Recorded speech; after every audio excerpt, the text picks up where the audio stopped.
Video like जरूर कर लीजिए और ऐसे वीडियो लगातार फ्री में पाने के लिए चैनल को तुरंत सब्सक्राइब कर लीजिए और बेल आइकन को जरूर टैप कर लीजिए ताकि आगे भी सारे वीडियो आपको मिलते रहे। यूट्यूब में फॉलो करते हैं तो प्लीज ये वाला फ्री टेलीग्राम चैनल जरूर ज्वाइन कर लीजिएगा। सारे नोटिफिकेशन सारे अपडेट यहीं पे आते हैं, ध्यान रखिए। हेलो फ्रेंड्स, मैं प्रियंका एक बार फिर से आप सभी का स्वागत करती हूं एग्ज़ाम प्रिपरेशन के यूट्यूब चैनल पर। और हम लोग जैसा कि इंडियन ज्योग्राफी में इंडियन क्लाइमेट पढ़ रहे थे और उसी को आज कंटिन्यू करेंगे।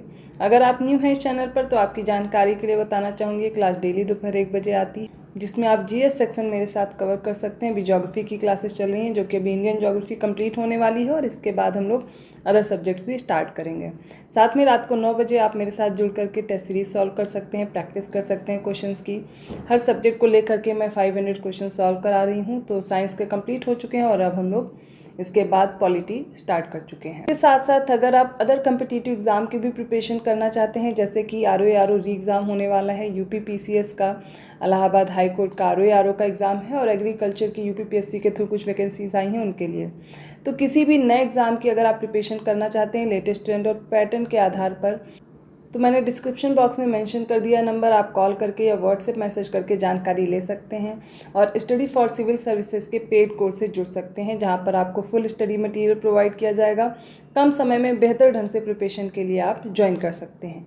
तो ये बात होगी आपके कोर्स से रिलेटेड। चलिए अब आज का टॉपिक अपना स्टार्ट करते हैं।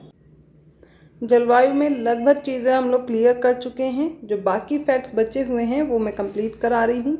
तो जिन्होंने भी पिछली क्लास नहीं देखी वो ज़रूर देख लें, क्योंकि जलवायु का पूरा कॉन्सेप्ट आपको एक ही जगह पर मिल जाएगा। अब देखिए, वर्षा का वितरण आज हम लोग समझेंगे।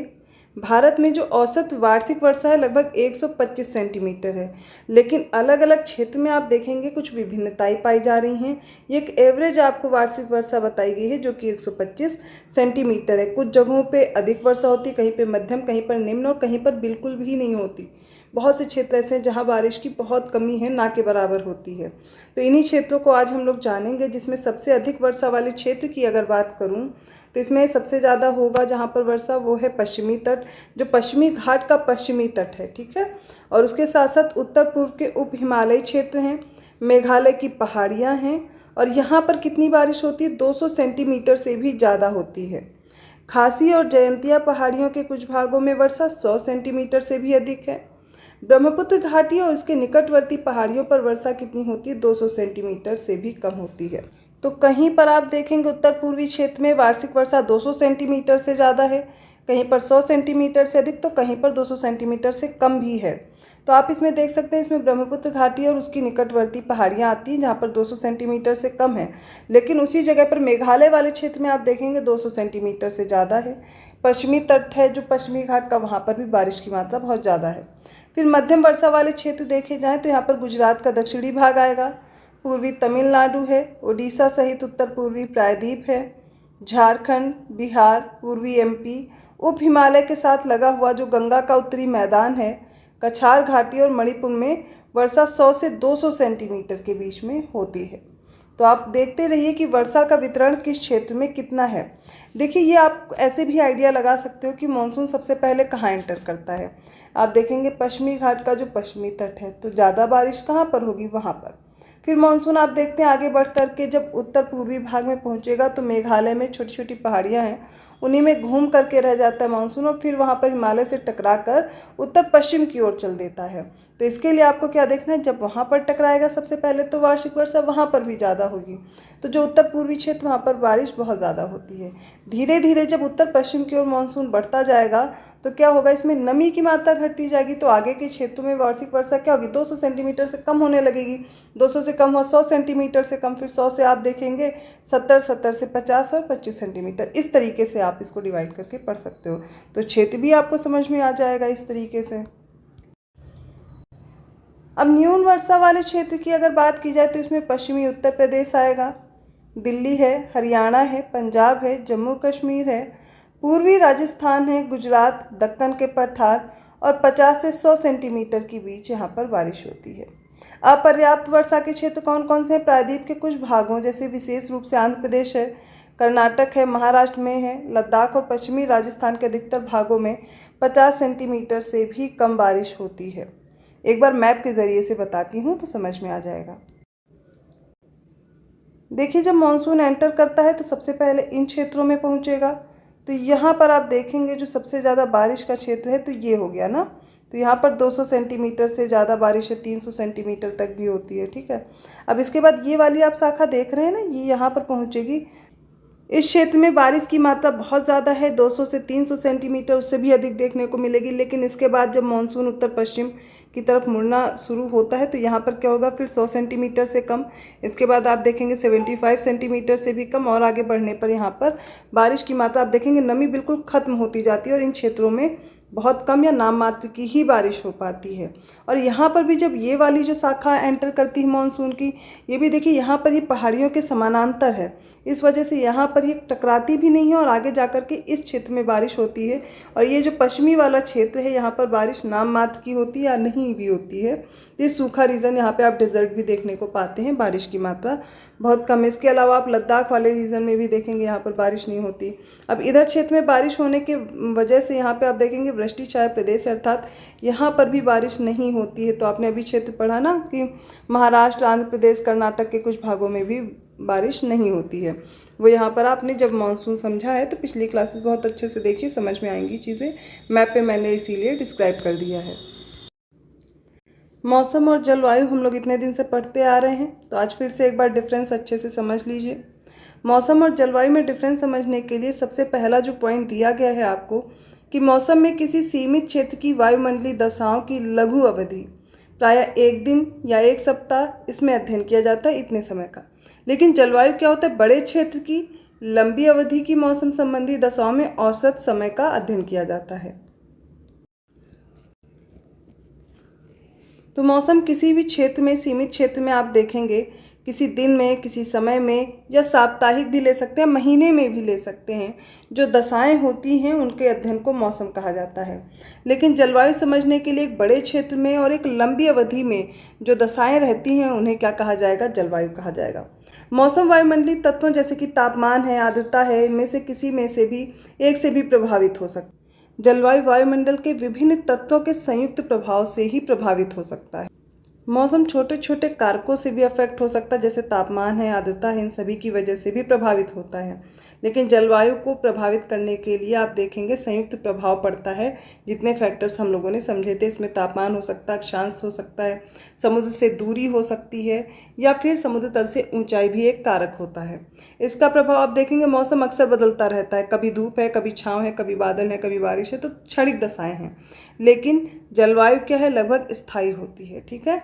इसका प्रभाव किसी देश के छोटे से भाग में अनुभव किया जा सकता है, लेकिन जलवायु का प्रभाव किसी महाद्वीप के विशाल क्षेत्र में देखा जा सकता है। मौसम क्या किसी स्थान पर वर्ष में विभिन्न प्रकार के मौसमों का अनुभव किया जा सकता है, और जलवायु क्या किसी स्थान पर एक ही प्रकार की जलवायु होती है। मतलब मौसम क्या साल भर में अलग अलग आपको मौसम देखने को मिलते हैं, लेकिन किसी एक ही स्थान पर आप देखेंगे जलवायु क्या होती है, एक ही प्रकार की मिलेगी, ठीक है। ये चीज़ें आपको समझनी हो, ये डिफरेंस बहुत अच्छे से याद कर लीजिए कि अगर स्टेटमेंट में आपको प्रश्न दिए जाएं तो आपको इनमें अब गलती नहीं करनी है। अब अगली टेबल हम लोग पढ़ने जा रहे हैं, जिसमें भारतीय जलवायु का कोपेन के अनुसार वर्गीकरण किया गया है। अलग अलग क्षेत्र में अलग अलग तरह की जलवायु बताई गई है और उसके लिए एक कोड दिया गया है। उस कोड से आप देखेंगे वर्षा कैसी हो रही है और उसके क्षेत्र जो भी हैं वो डिसाइड किए गए हैं। जैसे कि सबसे पहला जो कोड है वो AW है। ये किसके लिए है, ये दक्षिण पश्चिम मानसून से जुलाई से सितंबर तक जो वर्षा होती है, शुष्क शीत होती है, उसके लिए कोड क्या है, AW है। अब इसमें कौन कौन से क्षेत्र आते हैं वो देखिए। इसमें प्रायद्वीपीय भारत का देखिए झारखंड आता है, छत्तीसगढ़, उड़ीसा, आंध्र प्रदेश, तेलंगाना, महाराष्ट्र, कर्नाटक, पश्चिम बंगाल का पुरुलिया जिला आता है, ठीक है।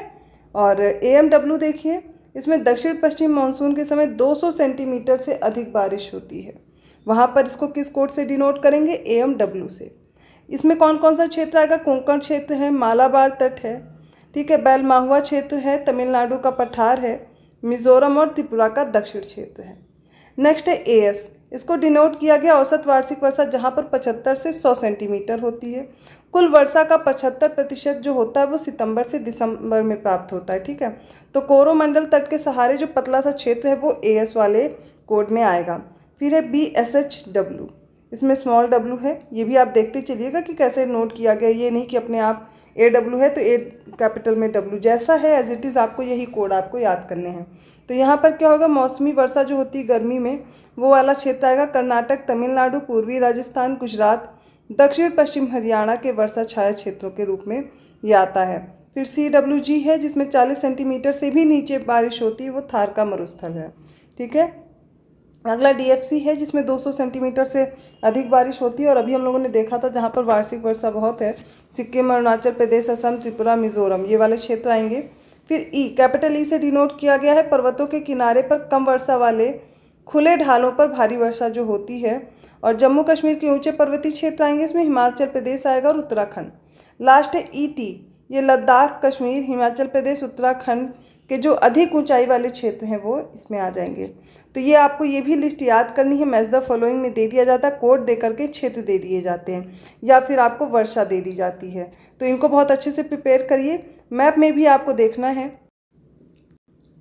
तो मैप में देखते जाइए। जैसे कि DFC वाला रीजन है जहाँ पे मैंने बताया 200 सेंटीमीटर से भी अधिक बारिश होती है। तो लघु ग्रीष्म, ठंडी, आर्द्र शीत ऋतु वाला ये क्षेत्र आएगा। ठीक है, AW देखिए ये उष्णकटिबंधीय सवाना प्रकार का है। AS है शुष्क ग्रीष्म ऋतु वाला मानसूनी प्रकार का, यहाँ पर आप देखेंगे जलवायु है। AMW आपने पढ़ा लघु शुष्क ऋतु वाला मानसूनी प्रकार है।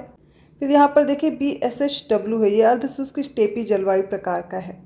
जहाँ पर BWHW है ये गर्म मरुस्थल है जहाँ पर 40 सेंटीमीटर से भी कम बारिश है। फिर देखिए जैसा यहाँ पर है ऐसे ही क्षेत्र यहाँ पे आपको मिलेगा BSHW जो स्टेपी प्रकार का है। ठीक है, और ध्रुवीय प्रकार के लिए E हम लोगों ने देखा था डिनोट किया जा रहा है। ET है जो ऊंचाई वाले क्षेत्र पे डिनोट किया जा रहा है। तो ये मैप के ज़रिए से भी आप इसको रिलेट करके लिस्ट बना करके प्रिपेयर कर सकते हैं। तो आज हम लोगों ने मानसून वाले चैप्टर को कंप्लीट कर दिया है। अब कल मैं एक बार और क्लास लूँगी जलवायु से रिलेटेड, जिसमें समराइज़ कर दूँगी। तो अभी तक जो आपने पढ़ा है सारी क्लासेस आप एक साथ उनको मर्ज कर लीजिए, एक साथ देख लीजिए, रिवाइज कर लीजिए। अगर आप लोग कहेंगे तो जलवायु वाला जो चैप्टर है वो मैं एक ही में मर्ज करके एक वीडियो आपको प्रोवाइड कर दूंगी, जिससे जलवायु में आपको दिक्कत ना रहे। तो आप लोग जैसा भी सुझाव है आप मुझे कमेंट करके ज़रूर बताइएगा। इसके साथ साथ अगर आपको वीडियो अच्छा लगा तो प्लीज़ लाइक कीजिए, चैनल को सब्सक्राइब कीजिए और लोगों को शेयर करते रहिए। और ऐसे ही टॉपिक के साथ मैं मिलती हूँ अगली क्लास में। तब तक के लिए धन्यवाद।